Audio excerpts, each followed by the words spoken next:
Karl Marx had famously said, history repeats itself, first as a tragedy and then a farce. And Pakistan cozying up to the United States, clearly both a tragedy and a farce. But Pakistan cozying up to the United States has actually emboldened Pakistan to repeatedly threaten India.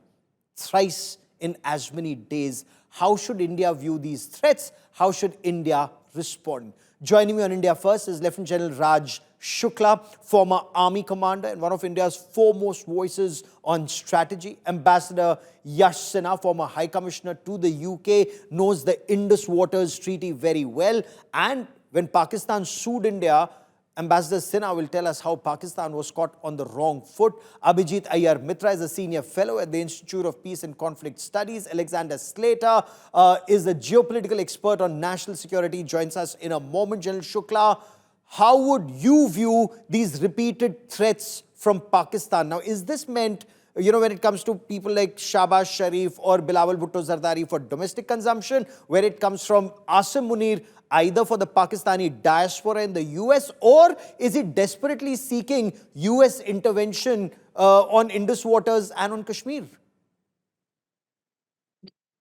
So, Gaurav, good evening to you, to my fellow panelists, and to your viewers. These threats from Munir and Bilawal and Shahbaz Sharif are really not material, though I'll come to them. But before that, I want to make a couple of comments on the broader Indo-US relationship and in that context, Pakistan. So this morning, Marco Rubio gave an interview where he said that, Donald Trump is the president of peace. All credit must go to Trump, and he rattled out the conflicts that he seems to have solved: Cambodia, Thailand, Israel, Iran, Rwanda, Congo, so on and so forth. Now, I was wondering, what is the aim of US foreign policy? Is it to give Mr. Trump the Nobel Prize? Or are there larger objectives to secure American interests in the world? If there were larger objectives, they would see India's great value in taking care of whatever threats or challenges China poses to US. Or is, Trumpian ego becoming synonymous with US foreign policy? Because Mr. Marco Rubio is a man of some wisdom, so I thought. But the entire advisors around Trump, the whole MAGA camp, all they're going to do is get Trump a Nobel Prize. Are these the larger objectives of American foreign policy? So the worry is that the sane voices are going silent. That is my real worry. Now, what is India saying? India is saying, please be a man of peace. But we are also a 5,000-year-old civilization, damn it. We've dealt with larger questions of war and peace. And, we cannot line up for photo shoots at your bidding. We simply cannot do that. Please understand India. We are autonomous in mind and deed. We make our own strategic choices, where to get oil from, when to engage with Iran. That is India. Now, this is what is rattling the West, Trump and his advisors. And I think that is the central issue. Now, what must we do? Well, yes, despite all this, I say we must still stay invested in all the constituencies in America, along the Beltway, the think tanks, Congress, lobbyists. We must also grit our teeth and bear it. Anything that works. I'm saying a combination of pragmatism and principle, but principle is also important. India simply cannot be what the other countries do. That is something wiser American people must understand. Is very sane words. Absolutely. Trumps will come and Trumps will go. Is it simply not bad mathematics? Is it not simply bad mathematics to prioritize whatever 23, 24 crore lumpen Pakistanis, and not because of the Pakistani people, but because what the Pakistani military has done to them, over 144 crore vibrant Indians? Yes. That is what America must see. So these are my failed remarks, and the other aspects of what Shahbaz said, the others said, we'll come to later. Okay. No, you make very sane points, and to any sane person, this is logical. Ambassador Sinha, what do you make, of all these words that come from the Pakistani leadership? Are they emboldened because they're getting all this attention from Trump, and is Trump miffed because all he wants is a Nobel Prize. Let me get a Nobel Prize. I've got peace everywhere.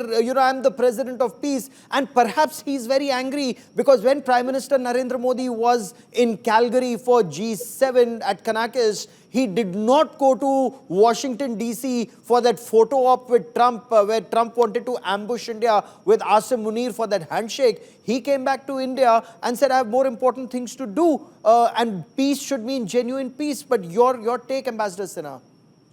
Gaurav, thank you for having me on your show. I The 2 points I want to make. The first point you mentioned about Calgary, and you mentioned the telephone call on the 17th of June between President Trump and Prime Minister Modi. Now, the fact of the matter is that Prime Minister Modi was going to Croatia on his way Yes. back on an official visit. I think if I recall correctly, it was the first ever visit by a prime minister to Croatia. This was a predetermined program. It's not that you can just change your program and rush and do something else, however important or unimportant that might be. That's number one. So I think in international relations, there is form, and that's how international relations are conducted. Number two, as far as the statements emanating from Pakistan, I think in your initial comments before you started this panel discussion, there was something about dogs barking. And need I say more? Because these people, I have dealt with them for so long. I know Yes. that they make a lot of noise, the sort of statements. In fact, Prime Minister Shahbaz Sharif, I remember once he got so carried away that he knocked down the mic. It was not in Yes. relation to India; it was in relation to something else. But you know that the Prime Minister in Pakistan counts for nothing. It's You all know it's a sham democracy. The most popular leader is in jail, and in any fair election, there would be another prime minister, but that's a different story.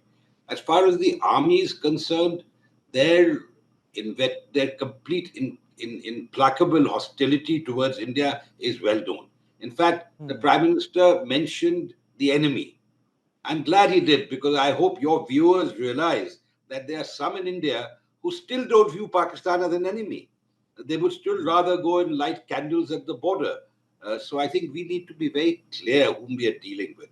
As far as India is concerned, I'm sure our armed forces are well equipped to handle the threat that's emanating from Pakistan, or that will emanate from Pakistan in the future. Sir, completely take your point. And Abhijit, when we say barking dogs seldom bite, it may be true, but with Pakistan, after Asim Munir's rant, the Pahalgam terror attack took place. After his second rant, and especially when he says, we'll start from the east and move west, how would you view one, these statements? Two, the first statement actually came when he was on US soil. Three, when you look at America, is Donald Trump, is it all about that cryptocurrency deal with Pakistan? Because Pakistan doesn't have much money. It can't be oil. 16 past attempts to drill oil failed. The Americans drilled oil, they didn't succeed. The Canadians did it, the Europeans did it. There was no oil. Had there been oil, China would have harnessed it already. What do you make of Trump's sudden Pakistan love? Not to mention the fact, Gaurav, that if the Americans go into Balochistan now, how are the Chinese going to react, having expended so much blood and money on The so-called CPEC. developing Balochistan? So Yes. it's good for us. I mean, it's stirring the pot for us, and that's very good. If China falls out with Pakistan, that's an excellent thing. But let's just address the core issues here. I've said since the end of Operation Sindoor on the 10th of that month, uh, Yes. Asim Munir has been desperate for some kind of a PR victory. He claims he shot down, I don't know how many 100 Rafales or 500 Rafales. I forget what the current number is, but that was the Air Force shooting it down. What did he do to become Field Marshal?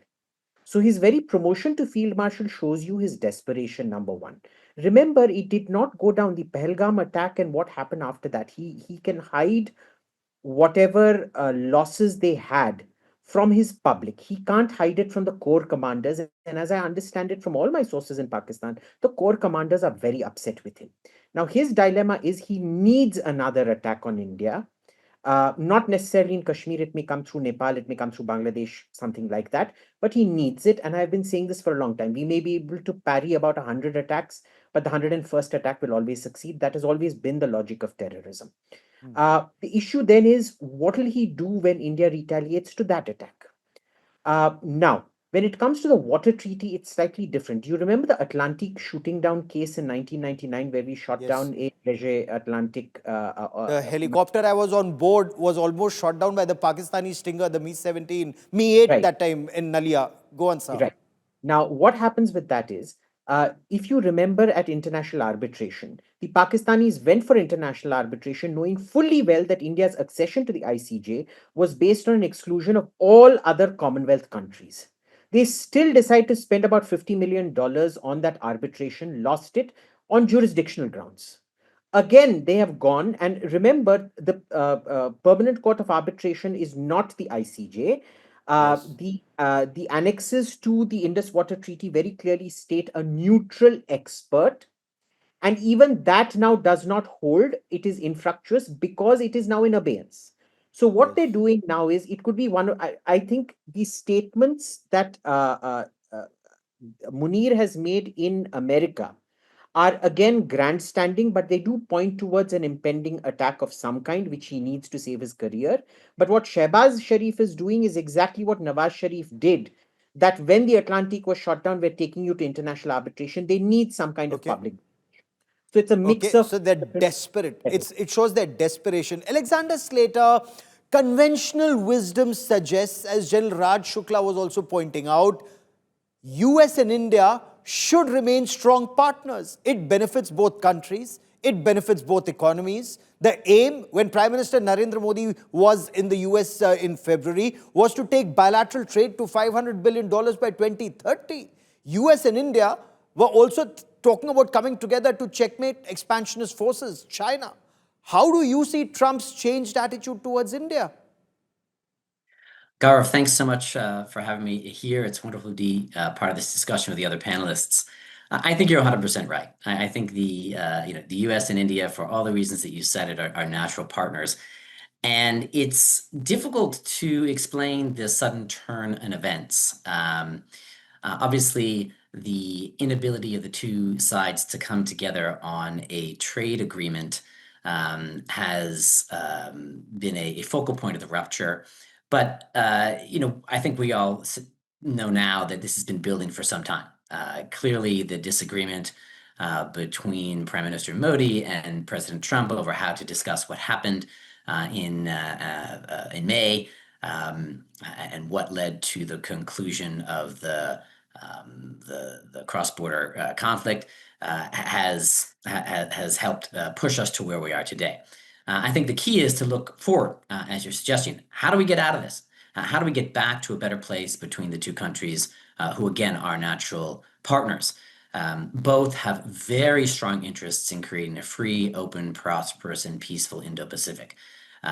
It's why they've worked together so hard over the last, I guess, since really 2008.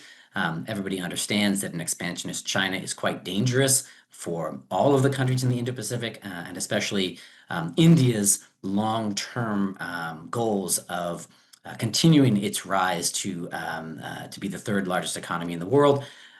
Given that Asia is going to be a major export market for Indian companies. So India is doing so everything that's required to achieve that aim. What explains America's changed, attitude in the way you look at it? Yeah, I think that, President Trump is a different type of president.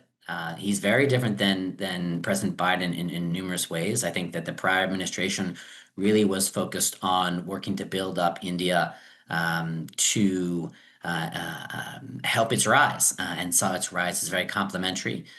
This president has a different approach to world affairs, and thinks that access to the U.S. market is an asset for other countries, and he is seeking to leverage that to open up opportunities for American exporters and to align other countries with the foreign policy priorities of the United States. I'll say this one thing. ending the conflict in Ukraine is in India's interests. And so this president has taken a bit of a harder line, of course, with India, with this additional 25% tariffs when it comes to Russian oil. So why did he chicken out with China?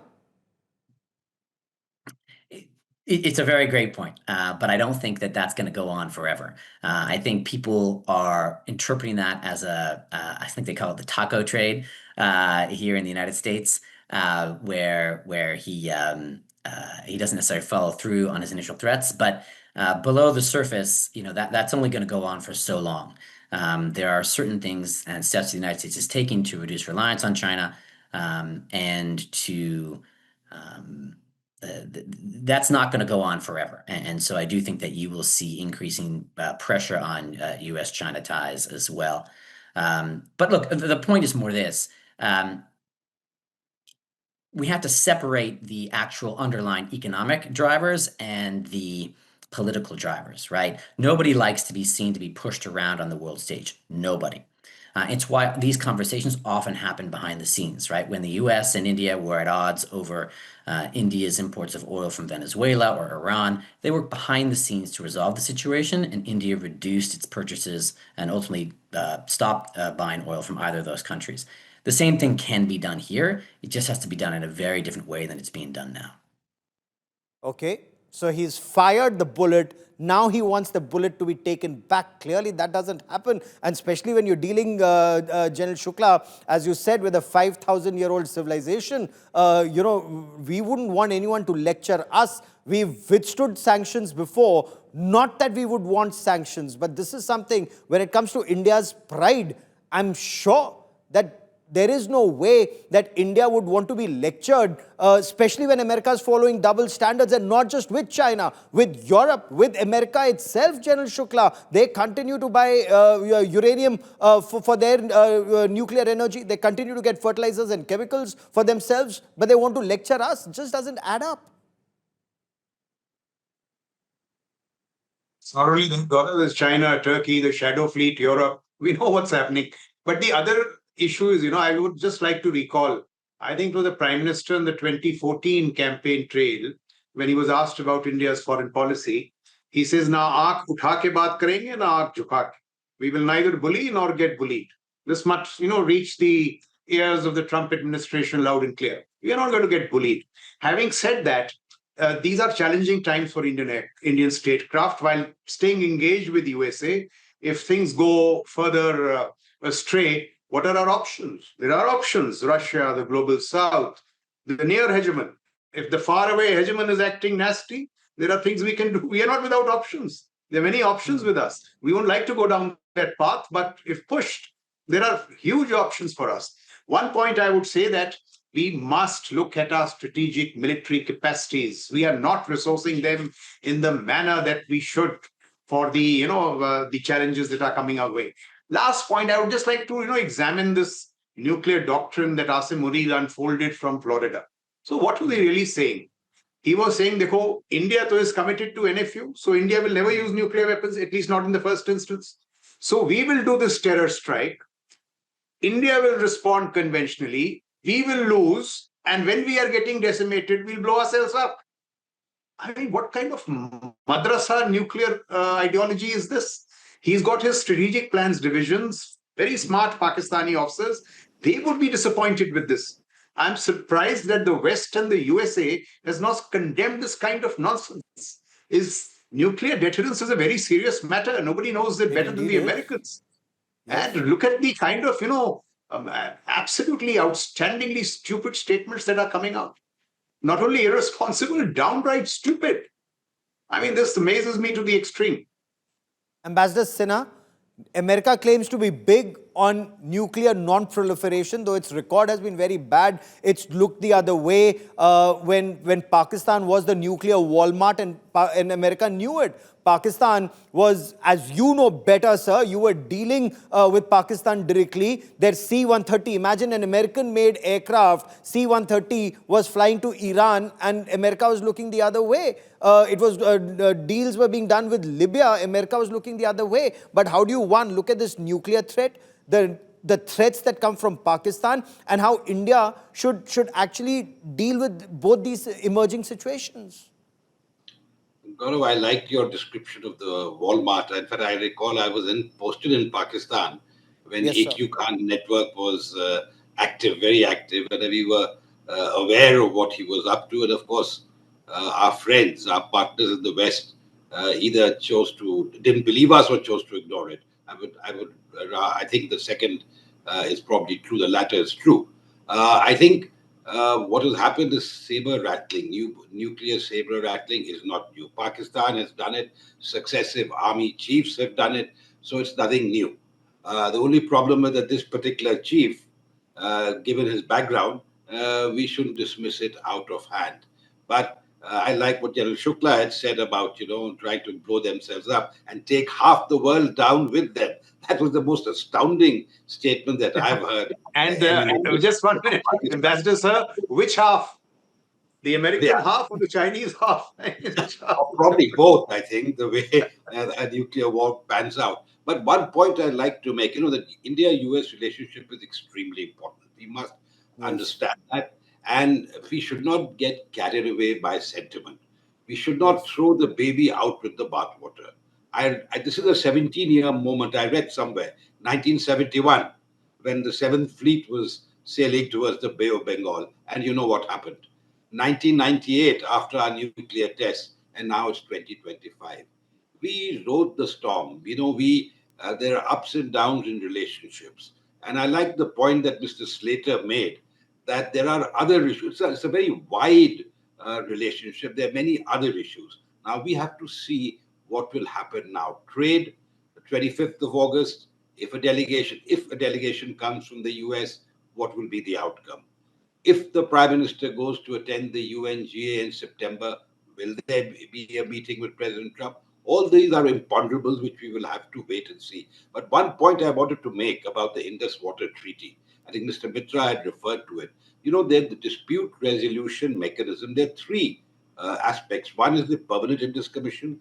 The other is the independent monitor, and the neutral expert, and the third is the Court of Arbitration. And as you mentioned in your opening remarks, in 2012, 2013, I was the co-agent for India at the arbitration at the PCA, the Permanent Court of Arbitration on Kishanganga.